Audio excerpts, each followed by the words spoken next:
Hi hello ನಮಸ್ಕಾರ. ನಾನು ನಿಮ್ಮ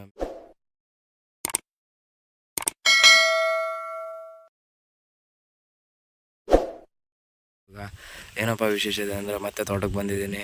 ತೋಟದಲ್ಲಿ ಕುತ್ಕೊಂಡಿನಿ, ಆರಾಮ್ ಗಾಳಿ, ಸಿಕ್ಕಾಪಟ್ಟೆ ಗಾಳಿ, ಚೆನ್ನಾಗಿ ಅನಿಸ್ತಿದೆ. ಅಲ್ಲಿ ಮನೆ ಒಳಗಿದ್ರೆ ಬಿಸಿಲು ಚೆನ್ನಾಗಿ ಅನಿಸಲ್ಲ. ಸಿಕ್ಕಾಪಟ್ಟೆ ಬೇವರು ಶಕೆ. ಫ್ಯಾನ್ ಆನ್ ಮಾಡ್ಕೊಂಡ್ರೆ ಬಿಸಿ ಗಾಳಿ ಬರುತ್ತೆ. ನೋಡ್ರಿ, ಇದೇ ನಮ್ಮ ತೋಟ.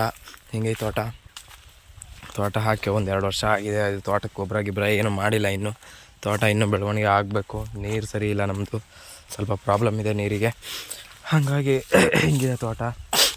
ಒಂದು ತಕ್ಕ ಮಟ್ಟಿಗೆ ಈ ಸಲ ಹಿಂಗೋ ಇದು ಮಾಡಿದ್ವಿ. ನಮ್ಮಮ್ಮ ಎಲ್ಲ ತುಂಬ ಕಷ್ಟಪಟ್ಟು ಈ ಥರ ಅಡಿಕೆ ಗಿಡದೆಲ್ಲ ಮಾಡಿದ್ದಾರೆ. ನೋಡ್ಬೇಕು ಹೆಂಗಾಗತ್ತೆ ಅಂತ. ಇನ್ನು ಮುಂದೆ ನೋಡ್ರಿ, ಸೌತೆಕಾಯಿ ಗಿಡ ಹಾಕಿರೆ.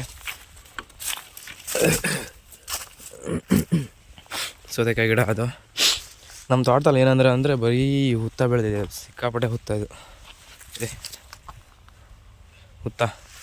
ಈ ಹುತ್ತ ಸಿಕ್ಕಾಪಟ್ಟೆ ಇದೆ.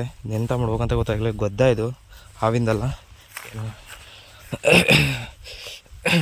ಹೀಗಿದೆ ನಮ್ಮದು ಅಡಿಕೆ ತೋಟ. ಹೆಂಗಿದೆ ನೋಡ್ರಿ, ಚೆನ್ನಾಗಿದೆಯಲ್ಲ. ನೀರು ಬೇರೆ ಇಲ್ಲ ಜಾಸ್ತಿ. ಹಂಗಂಗೆ ಅಡಿಕೆ ತೋಟ ಎಲ್ಲ ಜಾಸ್ತಿ ಇದಾಗಿಲ್ಲ, ಬೆಳವಣಿಗೆ ಆಗ್ತಾಯಿಲ್ಲ. ನನ್ನ ವೀಡಿಯೋ ವ್ಯೂಸ್ ಹೋಗ್ತಾಯಿಲ್ಲ. ಏನು ಕಾರಣ ಅಂತ ಗೊತ್ತಾಗ್ತಾಯಿಲ್ಲ.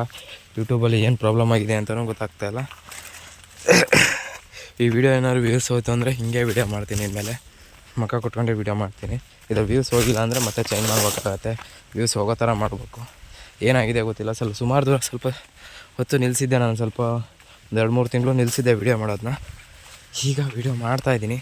ಏನಾಗುತ್ತೋ ಗೊತ್ತಿಲ್ಲ, ನೋಡೋಣ ಇದ್ರ ಮಧ್ಯೆ ಹೆಂಗಾಗುತ್ತೆ ಅಂತ. ಈ ವಿಡಿಯೋ ನಾಳೆ ಎಲ್ಲ ಇವತ್ತು ಬಿಡ್ತೀನಿ. ಎಂತ ಆಗುತ್ತೆ ನೋಡೋಣ, ಗೊತ್ತಾಗತ್ತೆ. ಹೇಗಿದ್ದಾರೆ ಅಂದರೆ ನನ್ನ 35 ಜನ ಸಬ್ಸ್ಕ್ರೈಬರ್ ಎಲ್ಲ ಹೇಗಿದ್ದಾರೆ ಅಂತ ಗೊತ್ತಿಲ್ಲ, ಯಾರಂತನೂ ಗೊತ್ತಿಲ್ಲ. 35 ಜನ ಆಗಿದ್ದಾರೆ. ಅದಕ್ಕೂ ಮುಂದೆ ಯಾರೂ ಹೋಗ್ತಾಯಿಲ್ಲ. ನೋಡೋಣ ಏನಾಗುತ್ತೆ ಅಂತ. ನಮಸ್ಕಾರ, ಟಾಟಾ, ಬಾಯ್, ಸಿ ಯು. ಇದೇ ನಮ್ಮ ತೋಟ.